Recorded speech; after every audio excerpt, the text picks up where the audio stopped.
Most people think poverty begins with an empty wallet. But let me tell you something far more dangerous. Poverty begins with an empty mind. You can give a poor thinker $1 million, and before long, they'll have it all spent and nothing to show. But you give a rich thinker a single idea, and they'll turn it into an empire.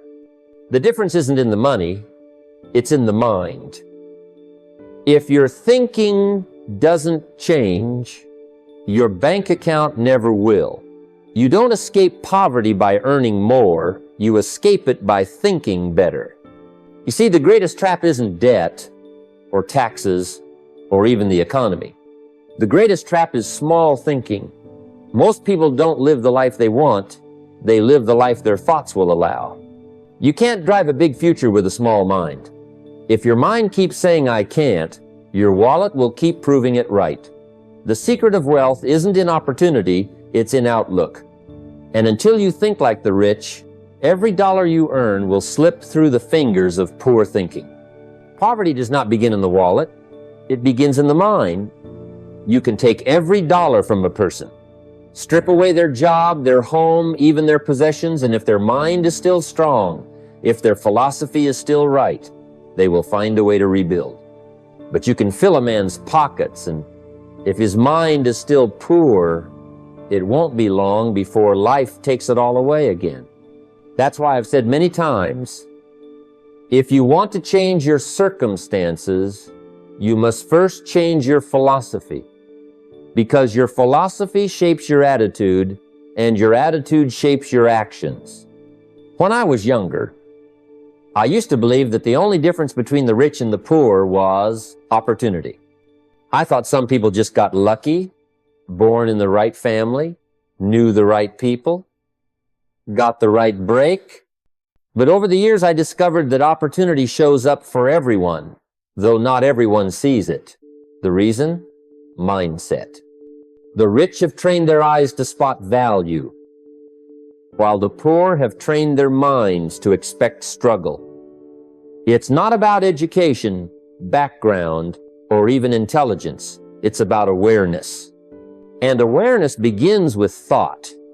If your thoughts are filled with scarcity, "I can't afford that," "money is hard to make," "the system is rigged," you've already placed invisible walls around your potential.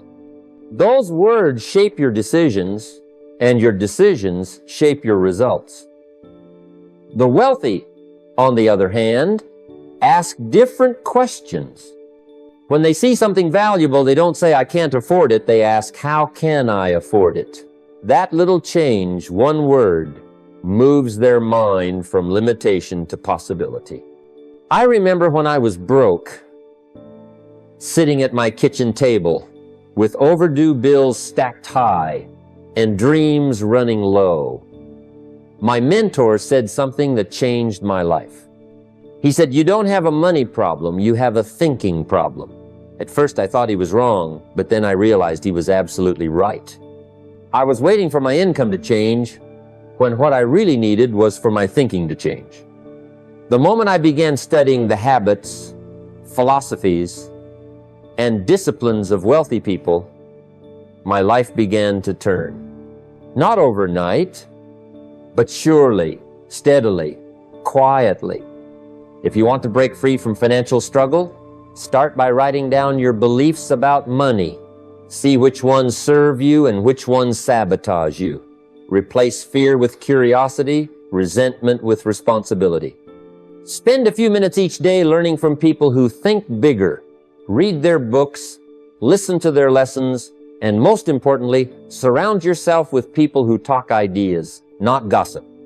Your mind is a garden, your thoughts are seeds. Plant weeds, you'll harvest struggle. Plant wisdom, and you'll harvest wealth. Change your thoughts about money, and money will change its behavior around you. The difference between the poor and the rich is not always opportunity, it's perspective. The poor often focus on what's missing, while the rich focus on what's possible. You see, both groups look at the same world, but one sees walls and the other sees doors.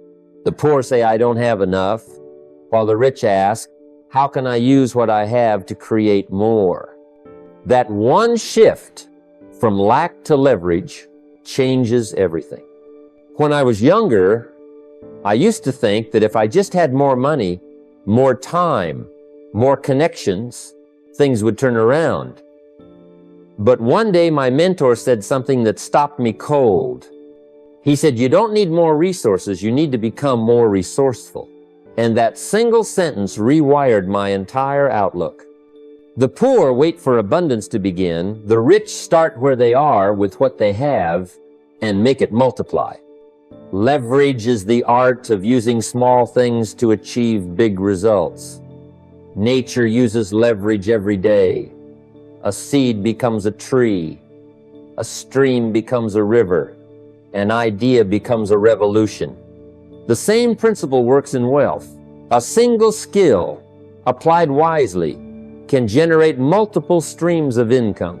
A single disciplined habit, practiced daily, can reshape your entire future.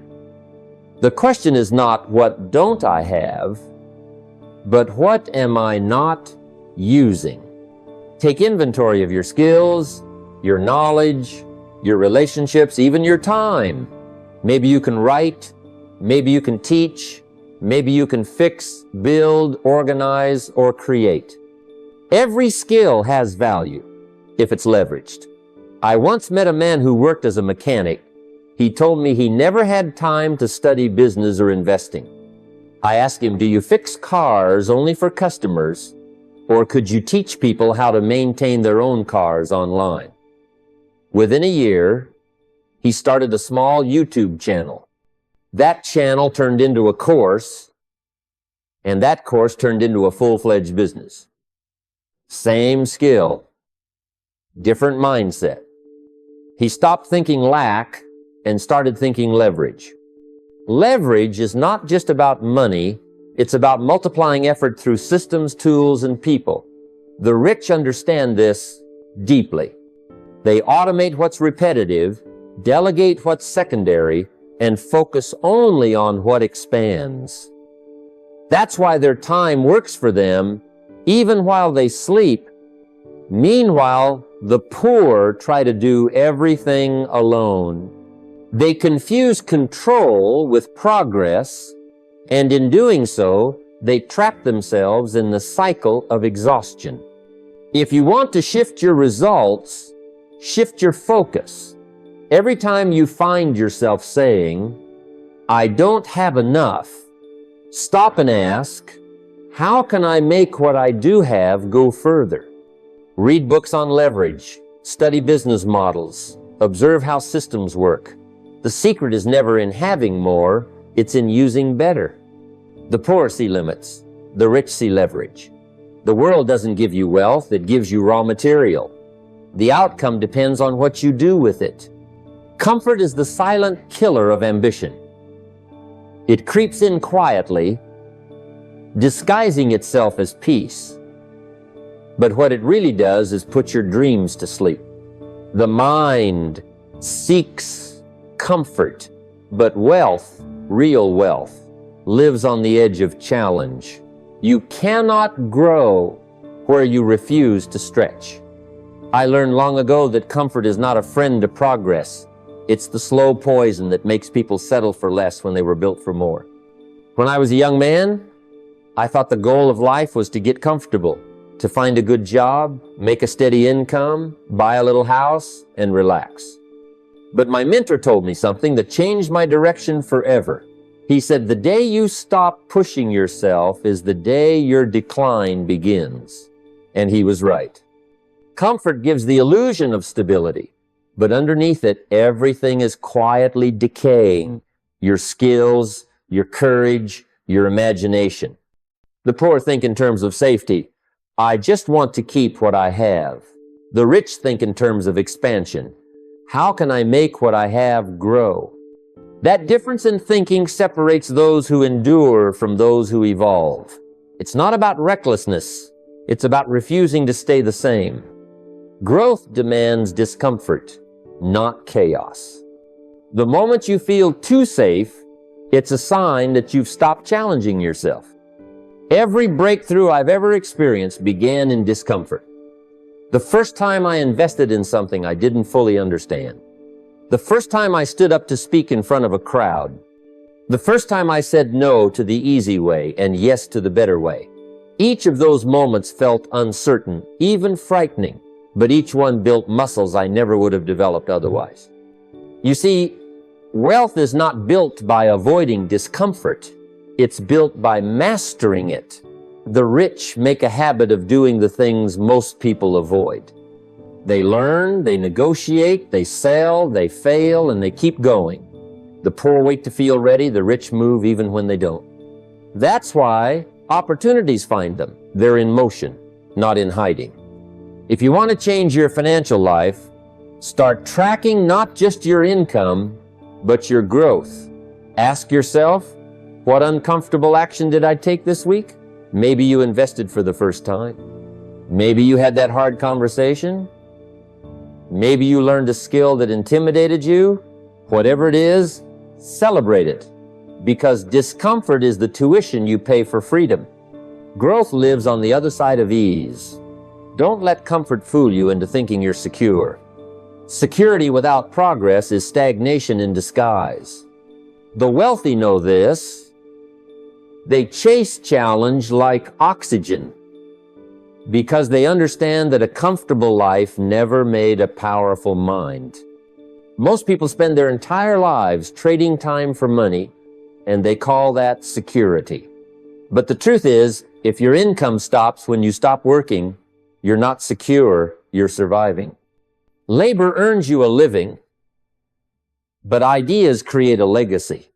The poor think in terms of hours. The rich think in terms of ideas. And that's where freedom begins. Not in harder work, but in better thinking. I used to believe that the key to success was effort.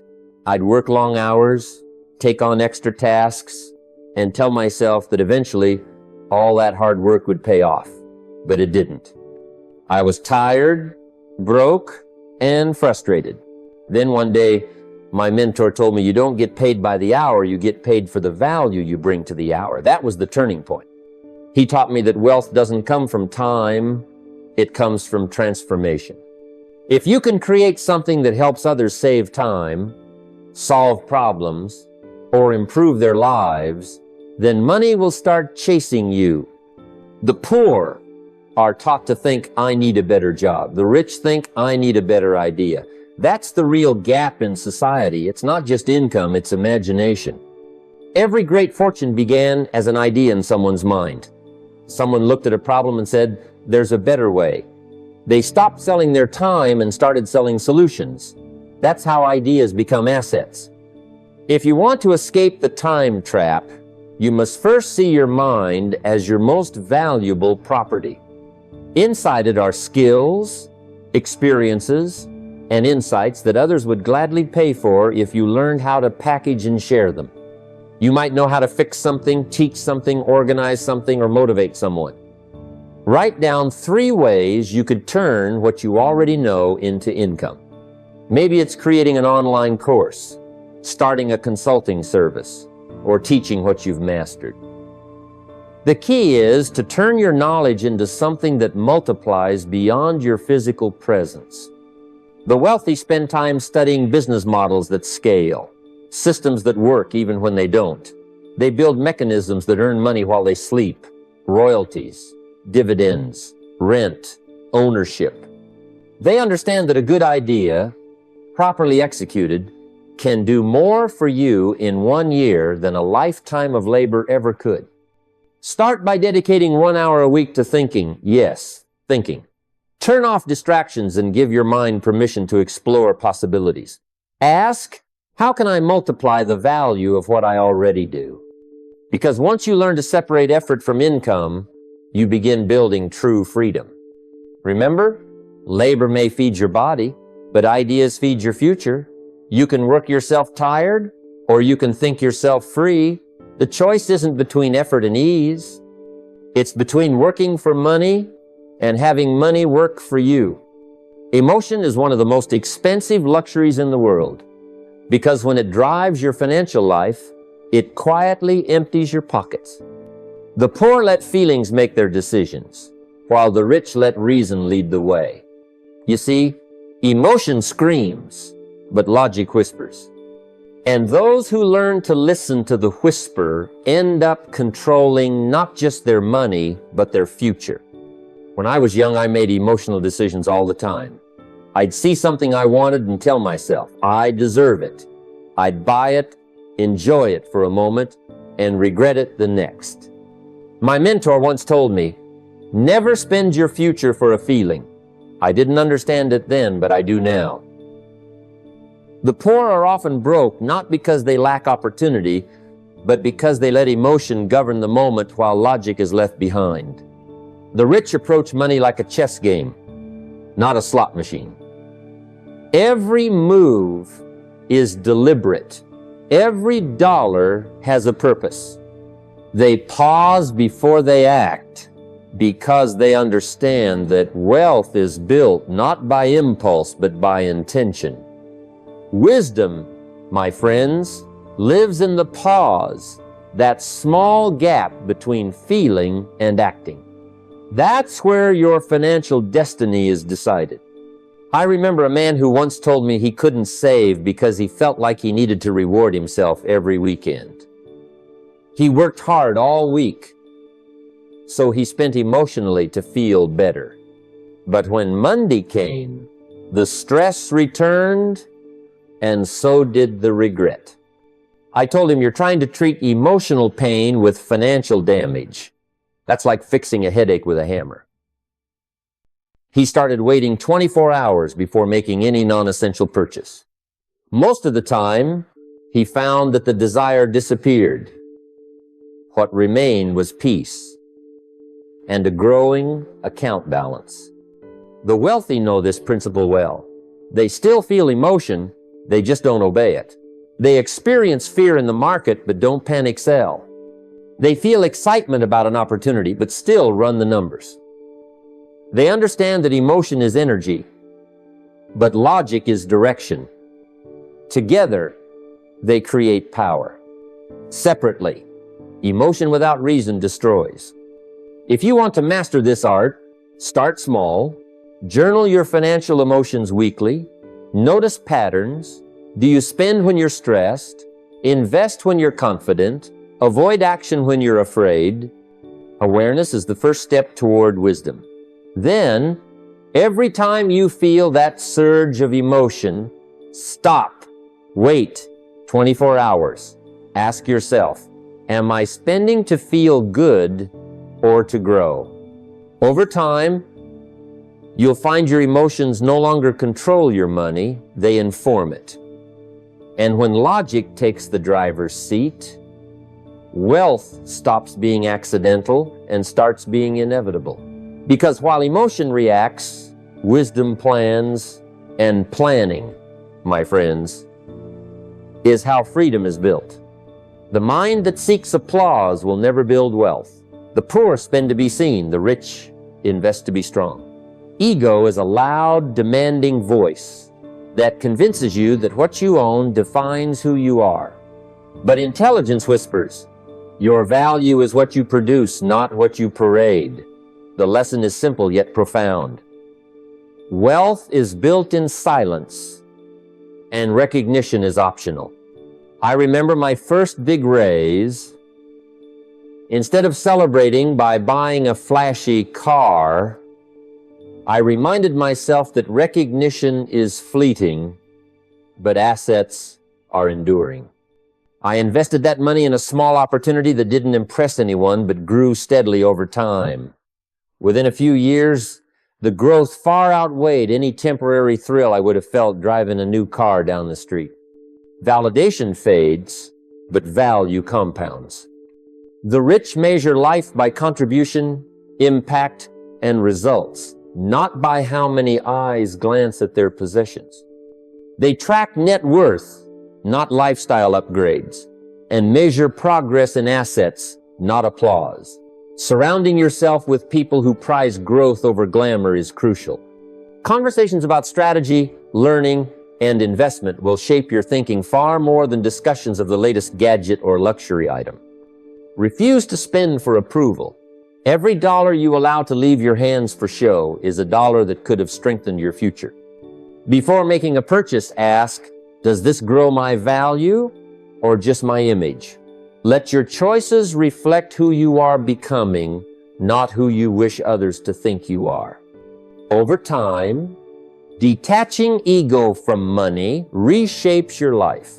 You begin to make decisions that produce long-term impact instead of short-term applause. Wealth is not the glitter others notice, it's the security, freedom, and capability that others rarely see. Build substance quietly, and the rewards will arrive. Recognition may follow, but more importantly, your life and your future will be richer. Remember, ego spends, intelligence invests. Choose wisely. Distraction is the silent tax on your future. The poor escape reality through entertainment, TV shows, social media scrolling, endless scrolling for amusement. The rich, on the other hand, escape through education, through learning, through the intentional growth of their minds. 1 hour spent binge watching may feel relaxing, but it produces nothing that your future self can use. Education, in contrast, compounds over time. Every book you read, every lesson you absorb, every seminar or discussion you engage in becomes a seed for your wealth and freedom. I remember when I first understood this. After long days at work, it was tempting to sit down in front of the television and let my mind drift. But I decided to use just 1 hour of that time to read about business, finance, or personal development. At first, it felt slow, progress invisible, but over months and years, those small habits transformed my thinking. They gave me ideas, insights, and strategies I could implement to multiply income and opportunity. The rich know that entertainment is temporary, knowledge is permanent. They learn to replace passive consumption with active creation. Instead of buying the latest gadget or spending hours on trivial distractions, they invest in themselves, books, courses, mentors, even simple conversations that expand their worldview. Knowledge pays dividends, leisure does not. Practical application is key. Limit entertainment to 1 hour a day and dedicate the remaining time to learning something that grows your value. Every hour invested in reading, understanding markets, studying human behavior, or learning a skill magnifies your earning potential. Downtime is not wasted if it builds your mind. The transformation is subtle but powerful. Over time, the mind trained for growth starts seeing opportunities everywhere, opportunities the distracted cannot notice. Wealth begins with thinking, and thinking is built on what you consume mentally. Remember, distraction drains, education empowers. Replace fleeting amusement with enduring learning, and watch your life change. Your mind is your richest asset. Feed it wisely. Motivation is fleeting. It comes in bursts, like lightning in a storm, and disappears just as quickly. The poor wait for that spark. They wait to feel ready or inspired before taking action. The rich, however, understand that motivation is unreliable. It cannot carry you through the daily grind of wealth building. Discipline is the engine that keeps the car moving long after the initial spark has faded. Acting consistently, even when you don't feel like it, is what separates those who struggle from those who succeed. I remember early in my life, working a full-time job that left me exhausted. Some days, I had no motivation to study or plan, yet I forced myself to spend 30 minutes reading about business or financial principles. It wasn't glamorous, and it didn't feel exciting, but over time, those 30 minutes multiplied into ideas strategies, and habits that shape my future. The secret is small, repeated actions, not waiting for a grand epiphany. Discipline builds momentum, and momentum creates results. The rich schedule daily financial habits. They read, plan, save, invest, whether they feel like it or not. They track consistency weekly, not waiting for perfect conditions. The habit itself becomes a reward, the completion of the action validating progress. They understand that action breeds clarity, waiting for motivation breeds regret.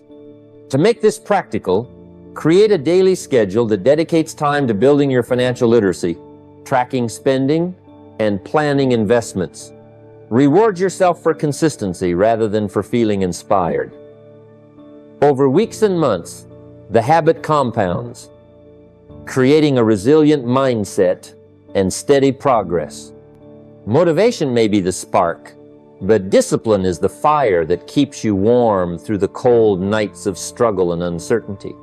Choose action over feeling, habit over mood, and watch your wealth grow. Your mind will reward you far more than waiting ever will. Most people live their financial lives like sprinters.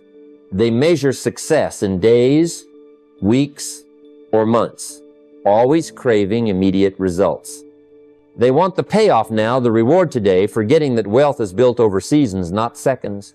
The rich, however, think in decades.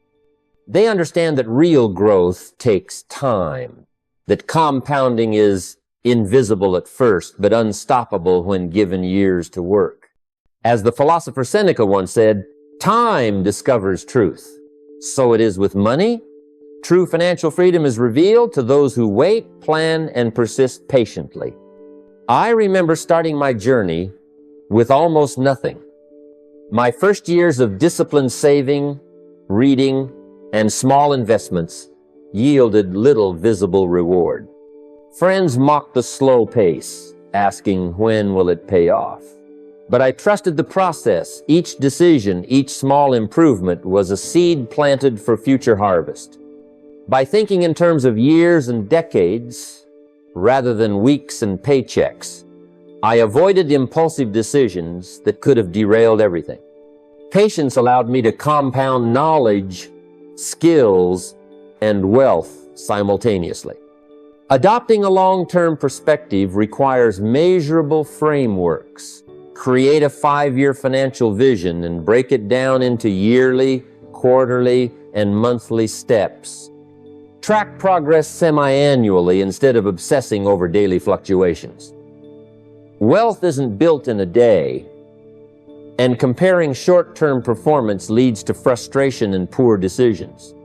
Celebrate persistence more than perfection, for it is the repeated, consistent action that outlasts luck and emotion.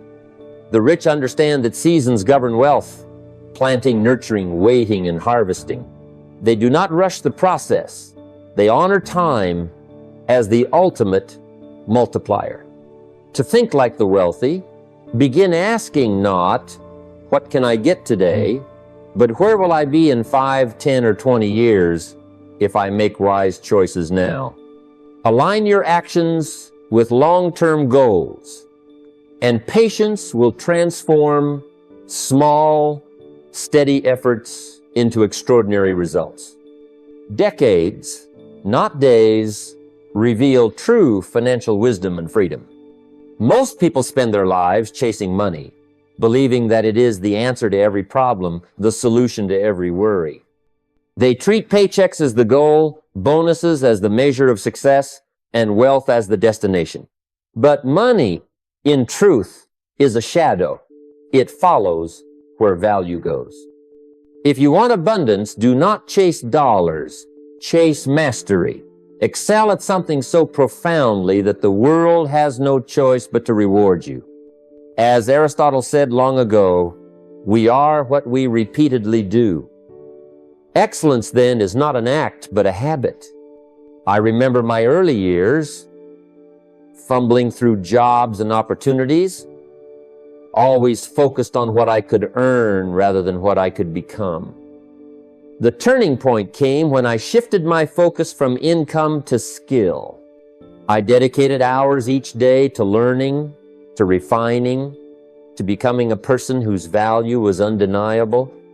As my expertise grew, income followed naturally. It was no longer the driver, it was the natural outcome. Mastery builds momentum that money cannot replicate. Skill compounds, reputation multiplies, and opportunity follows.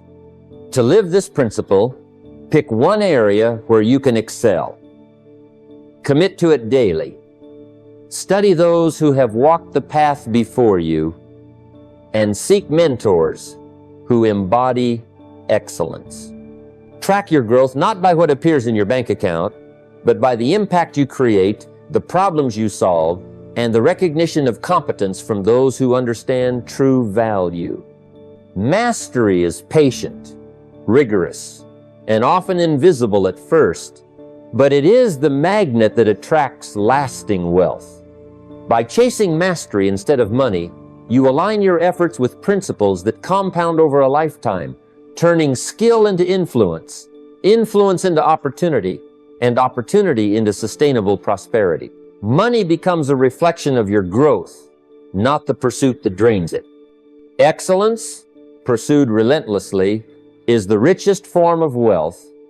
Most people think money comes first and decisions about it come later. They earn, then wonder, what can I spend it on? They wait for the paycheck to arrive, then make impulsive decisions, guided by desires, emotions, or the latest trends. This is the thinking that keeps people living paycheck to paycheck, trapped in cycles of temporary satisfaction and long-term stagnation. The poor spend first, hoping to enjoy life. But life's pleasures are fleeting when they come at the cost of control, growth, and security. Wealth is not created by reacting to income, it is created by directing it. The rich think differently. They ask, what should I build, before they even receive a dollar. Every dollar has a purpose. They see money as a tool for creation, not simply consumption. They understand that allocating money intentionally builds momentum.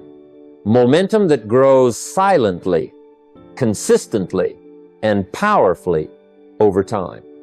Benjamin Franklin once said, "Beware of little expenses. A small leak will sink a great ship." This is exactly what happens when income is left unallocated, wandering freely into fleeting pleasures. Discipline in allocation is the secret engine behind financial growth. Strategy is simple in theory, but requires daily action in practice. The rich often follow a formula. Allocate first to the most important uses: living, investing, learning, and giving, then spend what remains. One effective approach is the 70-10-10-10 method. 70% for living expenses, 10% for investments, 10% for education, and 10% for giving. This is not a rigid rule, but a mindset. It ensures that your lifestyle does not consume opportunity, that your mind grows alongside your money, and that you create influence beyond yourself. Automation is critical. Set up your transfers before the money ever touches your hands. When income arrives, it is immediately working, multiplying, and moving toward the goals that matter. Let me share a personal example. In my early years, I used to spend first, hoping to treat myself after a long week of work. But the moment that money hit my hands, it was gone. On dinners, on small indulgences, on things that left no return. Then I shifted. I wrote down my goals, allocated my income according to them, and automated the transfers. Suddenly, the fear of not having enough disappeared. My investments began to grow quietly. My knowledge expanded through books and seminars, and my contributions created purpose beyond myself. The discipline of allocation transformed not just my finances, but my mindset. Reviewing spending is as important as planning it Each month, examine your expenditures and ask, does this choice build my life or distract from it? If the answer is distraction, adjust. The rich allow no dollars to wander aimlessly. They serve a purpose long before they are spent. Every financial decision becomes a conscious act of creation rather than a reaction to temptation. This is the heart of financial intelligence. Money does not grow when it is left idle or spent impulsively. It grows when it is allocated, directed, and aligned with vision. To spend first is to surrender control. To allocate first is to command your resources and craft your future. The difference between surviving and thriving, between poverty and prosperity, lies entirely in the mind's ability to plan, prioritize, and act before the paycheck disappears. Your call to action is simple but profound. Start this month. Write down your allocations. Automate them. Review your spending. Every dollar is a worker. Give it a job and it will begin to build for you, silently, consistently, and powerfully. True wealth is never in what you earn. It is in what you allocate wisely. Most people live life chasing a paycheck, believing that the more they earn, the richer they will become. They trade their time for money and hope that working harder or longer will eventually secure their freedom. But here is the truth. Earning alone never builds wealth. Earning can sustain life, it can comfort life, but it rarely creates freedom. Benjamin Franklin said, "An investment in knowledge pays the best interest.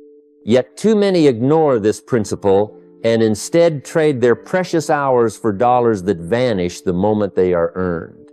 The poor think in terms of earning. They focus only on inflows of cash, measuring success by the size of the next paycheck, the next bonus, or the next promotion. This thinking keeps them in perpetual labor, tied to someone else's business, someone else's vision, someone else's clock. The rich, however, think differently. They understand that freedom is not bought in hours, it is built in ownership. True wealth comes from owning systems, assets, and ideas that work for you, even when you are not present. This is why the wealthy focus on acquiring shares, creating intellectual property, and building enterprises that generate recurring income. They do not merely work in income, they work on income sources. Warren Buffett's approach, though simple in principle, reflects this timeless truth. Owning pieces of businesses, systems, and assets produces returns far beyond the limitations of personal labor. Ownership multiplies impact, income, and opportunity in ways that wages never can. The strategy to shift from earning to owning is straightforward, but requires discipline. First, prioritize acquiring equity rather than liabilities. Every dollar spent should either grow your assets or your capacity to generate assets. Avoid using money to impress, to consume, or to live a lifestyle that merely reflects your income. Instead, direct your money toward things that give you a continuing claim on wealth. Stocks, real estate, partnerships, intellectual property, or businesses. Each investment should move you closer to independence, not just consumption. Second, work on income sources. This might mean creating a course, developing a product, building a brand, or starting a business that provides value in exchange for recurring revenue. In my own life, I saw the transformation when I shifted focus from earning more as an employee to creating programs, seminars, and teachings that continued to generate income long after the event ended. Suddenly, my wealth became decoupled from the hours I worked. Time was no longer my master, it became my ally. Lastly, always use your income to purchase ownership, not liabilities. Owning a home is not enough if it does not produce cash flow. Buying depreciating items for status does not make you rich. Investing in assets that generate ongoing income does. Ownership is the lever of wealth. It allows you to grow beyond the constraints of a single paycheck. To implement this, start by listing every source of potential ownership in your life. Look at your job, your savings, your ideas, your skills. Ask, how can this work for me even when I am not working? Allocate your money, time, and effort to these ownership opportunities before all else. Ownership is the bridge from earning to freedom, and until you cross it, no paycheck will ever satisfy your ambition. The rich think in systems, in assets, and in influence. The poor think in hours, paychecks, and consumption. Shift your mindset today.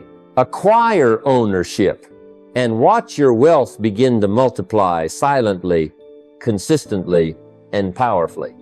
Most people believe that avoiding risk is the safest path to security. They think that by playing it safe, by keeping money in a savings account, or by never stepping beyond the familiar, they are protecting themselves from failure. But let me tell you something important. Fear keeps the poor poor. Fear convinces them that safety is the ultimate goal, that the comfort of the present outweighs the possibilities of the future. Yet history and experience reveal a different truth. Those who avoid all risk rarely grow. The rich don't avoid risk. They understand it. They study it. They manage it. They know that every great opportunity carries uncertainty, and they meet uncertainty with preparation, knowledge, and calculated courage. Consider this. Money itself is neutral. It can either serve you or enslave you. If you hoard it out of fear, it sits idle, lost to inflation and lost to opportunity.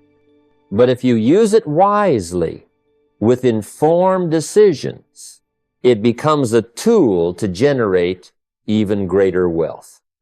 Warren Buffett once said, "Risk comes from not knowing what you're doing." And this is the mindset of the rich. Risk is not a wall to stop them. Risk is a teacher, a challenge, and a lever. The wealthy treat it with respect, not avoidance. They invest time in understanding what could go wrong, in building contingency plans, and in acquiring knowledge before making a move. They don't act blindly. They act boldly but intelligently. The strategy to manage risk begins with education. Fear is the absence of understanding, and knowledge is its antidote. Before committing to an investment, a business venture, or even a personal financial decision, study it thoroughly. Learn the patterns, the pitfalls, and the opportunities. Diversify your investments so that no single setback can derail your progress. This is why the wealthy rarely bet at all on one idea. They spread their resources across multiple income-generating avenues. This not only protects their capital, but positions them to take advantage of opportunities others would fear to touch. Another critical point is the mindset of viewing losses as lessons, not failures. Every setback carries information. Every mistake is an opportunity to refine your strategy. The poor are discouraged by losses. They see them as proof that the world is against them. The rich, however, analyze losses, learn from them, and use them to make smarter decisions in the future. In my own life, I remember early investments where my naivety caused losses. At the time, it stung, but I took careful notes, studied the results, and adjusted my approach. Those experiences became the foundation for consistent wealth growth later on. Finally, understand that risk is necessary for growth. There is no financial freedom without risk, controlled, educated, and intentional risk. Waiting for zero risk is waiting forever. The wealthy don't wait. They prepare and act. To apply this principle today, make a list of opportunities that frighten you but could reward you if approached wisely. Study each one. Calculate potential outcomes. Take action in measured steps, knowing that control comes from preparation, not avoidance. Fear keeps people stagnant, but knowledge and discipline turn risk into leverage. Manage your fears, respect the unknown, and let calculated courage become the engine that drives your financial growth. As we come to the close of this conversation, I want you to reflect on something fundamental. The most expensive thing you own is not your house, your car, or even your job. It is your mind. The way you think about money, the principles you live by, and the habits you build every day will determine whether you remain trapped in scarcity or step into the freedom that wealth can provide. Remember, money is not evil, it is not the enemy, and it is certainly not the ultimate goal. Money is a mirror. It reflects the philosophy of the person who holds it. If your mind is focused on fear, scarcity, and instant gratification, your finances will mirror that. If your mind is focused on growth, patience, and discipline, your money will grow right alongside it. The rich think differently, act differently, and respond differently. They plan decades ahead, they leverage knowledge, they control emotions, and they use money as a servant, not a master. They understand that wealth is not measured in bank statements, but in freedom. The freedom of time, of choice, and of impact. And the beautiful thing is, you do not need permission to start thinking like the rich today. You do not need to wait for a promotion, a windfall, or a perfect moment. The moment to start building the mindset that creates wealth is right now. Start small, but start with intention. Identify the beliefs that are keeping you stuck and replace them with empowering ones. Automate your savings and investments so that your money begins to work for you even while you sleep. Invest time in learning skills that multiply your value and your income. Protect your habits like treasures because your consistency is the bridge between where you are now and where you want to be. And never forget that calculated risk, when backed by knowledge, is not something to fear. It is the pathway to financial freedom. So here is my call to action. Don't wait for life to make you wealthy. Make your mind wealthy first. Begin today by auditing your thoughts, planning your next 90 days with discipline, and taking one intelligent financial action each day, no matter how small. Teach yourself to see opportunity where others see obstacles. Let your life become a testament not to luck or inheritance, but to careful thought, disciplined action, and unwavering patience. The journey to wealth begins with the decision to think differently, act wisely, and persist relentlessly. Your mind can keep you poor, or it can set you free. Choose freedom. Start today.